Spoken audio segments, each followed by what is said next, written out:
हमारे YouTube channel सब continent biography में आप सभी का फिर से स्वागत है। इस वीडियो के माध्यम से हम आप सभी को मुग़ल साम्राज्य के संस्थापक बाबर के जीवन की सारी जानकारी देंगे। कृपया कर हमारे इस चैनल को लाइक, शेयर और सब्सक्राइब ज़रूर करें। बाबर का जन्म ज़हीरुद्दीन मोहम्मद भारतीय उपमहाद्वीप में मुग़ल साम्राज्य के संस्थापक के रूप में हुआ था। वह क्रमशः अपने पिता और मां के माध्यम से तैमूर और चंगेज़ खान के वंशज थे। उन्हें मरणोपरांत फिरदौस मकानी, जिसका अर्थ स्वर्ग में निवास, का नाम भी दिया गया था। फरगाना घाटी के अंदीजान में जन्मे बाबर उमर शेख मिर्ज़ा के सबसे बड़े बेटे और तैमूर के परपोते थे। बाबर 1494 में 12 साल की उम्र में अपनी राजधानी अक्सिकेंट में फरगाना के सिंहासन पर चढ़े और विद्रोह का सामना किया। बाबर ने भारत पर अपना ध्यान केंद्रित किया और पड़ोसी सफवीद और ओटोमन साम्राज्य से सहायता का उपयोग किया। उन्होंने 1526 ईस्वी में पानीपत की पहली लड़ाई में दिल्ली के सुल्तान इब्राहिम लोदी को हराया और मुगल साम्राज्य की स्थापना की। उस समय दिल्ली में सल्तनत एक खर्च की गई शक्ति थी जो लंबे समय तक बह रही थी। राणा सांगा के सक्षम शासन के तहत मेवाड़ राज्य उत्तरी भारत की सबसे मजबूत शक्तियों में से एक में बदल गया था। सांगा ने पृथ्वीराज चौहान के बाद पहली बार कई राजपूत वंशों को एकजुट किया और 1 लाख राजपूतों के एक बड़े गठबंधन के साथ बाबर पर आगे बढ़े। हालांकि बाबर की सैनिकों की कुशल स्थिति और आधुनिक रणनीति और मारक क्षमता के कारण सांगा को खानवा की लड़ाई में एक बड़ी हार का सामना करना पड़ा।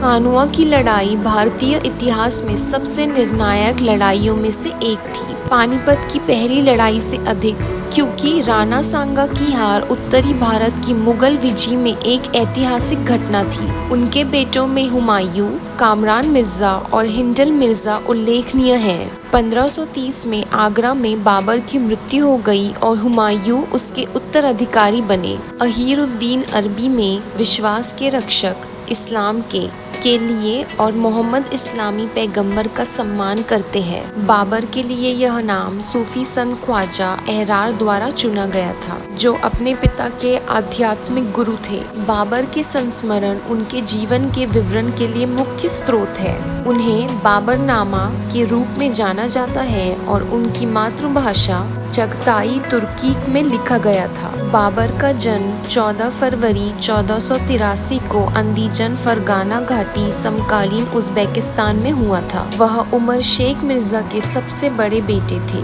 फरगाना घाटी के शासक अबू सैयद मिर्जा के बेटे और उनकी पत्नी कुतलुग निगार खानम मोगलिस्तान के शासक यूसुफ खान की बेटी थी। बाबर बारलास जनजाति से थे जो मंगोल मूल के थे और उनके तुर्कीक और फारसी संस्कृति को अपनाया था।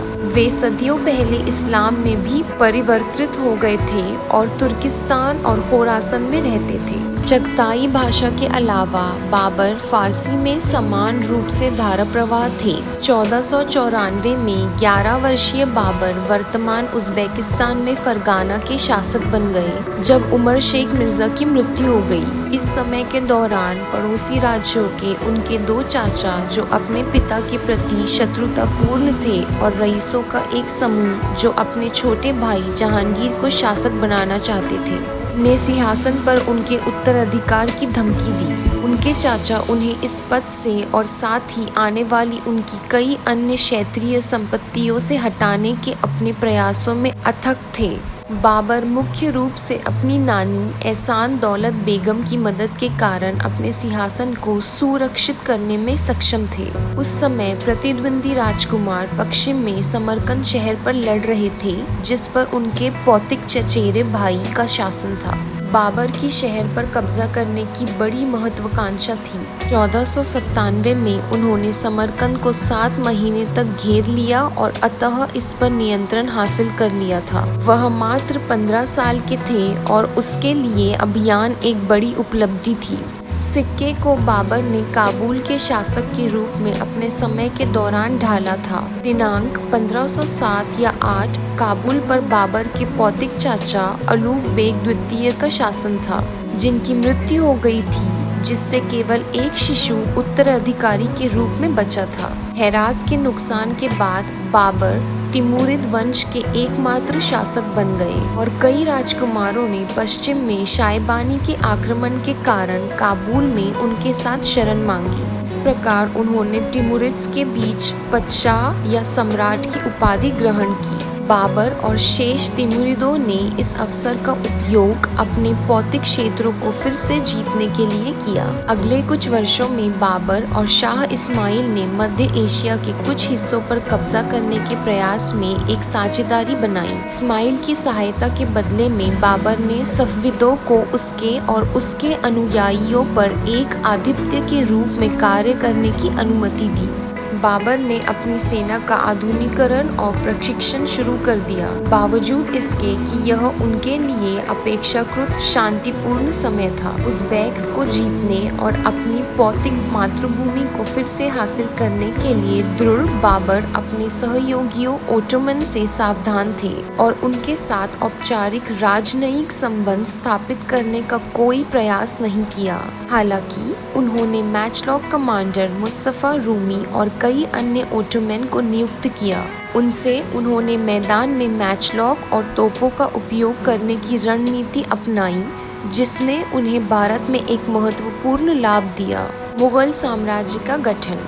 बाबर अभी भी उज़्बेक से बचना चाहते थे और उन्होंने बदख्शा के बजाय भारत को शरण के रूप में चुना, जो काबुल के उत्तर में था। बाबर ने एक अभियान शुरू करते हुए उत्तर भारत की विजय पर पूरा ध्यान दिया। वह 1519 में चिनाब नदी पहुँचे, जो अब पाकिस्तान में है। 1524 तक उनका उद्देश्य केवल पंजाब में अपने शासन का विस्तार करना था, मुख्य रूप से अपने पूर्वज तैमूर की विरासत को पूरा करने के लिए, क्योंकि यह उनके साम्राज्य का हिस्सा हुआ करता था। उस समय उत्तर भारत के कुछ हिस्से दिल्ली सल्तनत के हिस्से थे, जिस पर लोदी वंश के इब्राहिम लोदी का शासन था, लेकिन सल्तनत ढह रही थी और कई दल बदलू थे। बाबर को पंजाब के गवर्नर दौलत खान लोदी और इब्राहिम के चाचा अलाउद्दीन से निमंत्रण मिला। उन्होंने इब्राहिम के पास एक राजदूत भेजा, खुद को सिंहासन का सही उत्तराधिकारी बताया, लेकिन राजदूत को लाहौर पंजाब में हिरासत में ले लिया था और महीनों बाद रिहा कर दिया गया था। बाबर ने 1524 में लाहौर के लिए शुरुआत की, लेकिन पाया कि दौलत खान लोदी को इब्राहिम लोदी द्वारा भेजे गए बलों द्वारा बाहर निकाल दिया गया था। जब बाबर लाहौर पहुंचे तो लोदी सेना ने मार्च किया और उनकी सेना को रूट किया गया था। जवाब में बाबर ने 2 दिनों के लिए लाहौर को जला दिया। फिर लोदी के एक और विद्रोही चाचा आलम खान को गवर्नर के रूप में रखते हुए दीबलपुर तक मार्च किया। आलम खान को जल्दी से उखाड़ फेंका और वह काबुल भाग गया। जवाब में बाबर ने आलम खान को सैनिकों की आपूर्ति की, जो बाद में दौलत खान लोदी के साथ जुड़ गए और लगभग 30,000 सैनिकों के साथ उन्होंने दिल्ली में इब्राहिम लोदी को घेर लिया। सुल्तान ने आसानी से आलम की सेना को हराया और भगा दिया और बाबर ने महसूस किया कि वह उसे पंजाब पर कब्जा करने की अनुमति नहीं देगा। पानीपत की पहली लड़ाई। नवंबर 1525 में बाबर को पेशावर में खबर मिली कि दौलत खान लोदी ने पाला बदल दिया और बाबर ने अलाउद्दीन को बाहर निकाल दिया। बाबर ने दौलत खान लोदी का सामना करने के लिए लाहौर की ओर मार्च किया, केवल दौलत की सेना को उनके पास से पिघलते हुए देखने के लिए। दौलत ने आत्मसमर्पण कर दिया और उसे माफ कर दिया। इस प्रकार सिंधु नदी पार करने के 3 सप्ताह के भीतर बाबर पंजाब के स्वामी बन गए। बाबर ने सरहिंद के रास्ते दिल्ली की ओर कूच किया। वह 20 अप्रैल 1526 को पानीपत पहुंचे और वहां इब्राहिम लोदी को लगभग 1 लाख सैनिकों और 100 हाथियों की संख्यात्मक रूप से श्रेष्ठ सेना से मुलाकात की। अगले दिन शुरू हुई लड़ाई में बाबर ने तुलुगमा की रणनीति का इस्तेमाल किया, इब्राहिम लोदी की सेना को घेर लिया और इसे सीधे तोपखाने की आग का सामना करने के लिए मजबूर किया। साथ ही साथ अपने युद्ध हाथियों को भी भयभीत किया। इब्राहिम लोदी की युद्ध के दौरान मृत्यु हो गई। इस प्रकार लोदी वंश का अंत हुआ। खानवा की लड़ाई। खानवा का युद्ध बाबर और मेवाड़ के राजपूत शासक राणा सांगा के बीच 16 मार्च 1527 को लड़ा गया था। राणा सांगा दिल्ली और आगरा पर कब्जा करके राजपूत क्षेत्रों का विस्तार करना चाहते थे। केवी कृष्ण राव के अनुसार बाबर ने अपनी बेहतर जनरलशिप और आधुनिक रणनीति के कारण लड़ाई जीती। यह लड़ाई भारत में पहली बार हुई थी जिसमें तोप और मस्कट शामिल थे। चंदेरी की लड़ाई खानवा की लड़ाई के 1 साल बाद हुई। यह समाचार मिलने पर कि राणा सांगा ने उनके साथ संघर्ष को नवीनीकृत करने की तैयारी की, बाबर ने अपने सबसे कट्टर सहयोगियों में से एक मेदिनी राय को हराकर राणा को अलग करने का फैसला किया, जो मालवा के शासक थे। चंदेरी के बाहरी किले को बाबर की सेना ने रात में अपने कब्जे में ले लिया था और अगली सुबह ऊपरी किले पर कब्जा कर लिया था। बाबर की पहली पत्नी आयशा सुल्तान बेगम उनकी पौत्रिक चचेरी बहन थी, जो उनके पिता के भाई सुल्तान अहमद मिर्जा की बेटी थी। वह एक शिशु थी जब बाबर ने 5 साल की उम्र में उनका जन्म किया था। उन्होंने 11 साल बाद उनसे शादी की। उन्होंने कई बार शादी की और उनके कई बच्चे थे, जिनमें से केवल कुछ ही बच पाए और बाकी की मृत्यु या उनकी शिशु अवस्था में या बहुत ही कम उम्र में हो गई थी। बाबर ने साहित्य, कला, संगीत और बागवानी में अपनी रुचि का पीछा किया। बाबर एक प्रशंसित लेखक थे जिन्हें साहित्य से गहरा प्यार था। उनका पुस्तकालय उनकी सबसे प्रिय संपत्ति में से एक था, जिसे वह हमेशा अपने साथ ले जाते थे, और किताबें उन खजानों में से एक थी जिन्हें उन्होंने नई विजित भूमि में खोजा था। अपने संस्मरणों में जब उन्होंने एक विजित भूमि के संप्रभु और रईसों को सूचीबद्ध किया, तो उन्होंने कवियों, संगीतकारों और अन्य शिक्षित लोगों का भी उल्लेख किया। अपने 47 साल के जीवन के दौरान बाबर ने एक समृद्ध साहित्यिक और वैज्ञानिक विरासत छोड़ी। उन्होंने अपने प्रसिद्ध संस्मरण बाबरनामा के साथ साथ सुंदर गीतात्मक कार्यों या गज़लों, मुस्लिम न्याय शास्त्र, काव्य शास्त्र, संगीत और एक विशेष सुलेख लिखा, जिसे खट्टिये बाबरी के नाम से भी जाना जाता है। बाबर की मृत्यु 47 वर्ष की आयु में 5 जनवरी 1531 को आगरा में हुई और उनके सबसे छोटे बेटे हुमायूं ने उनका स्थान लिया।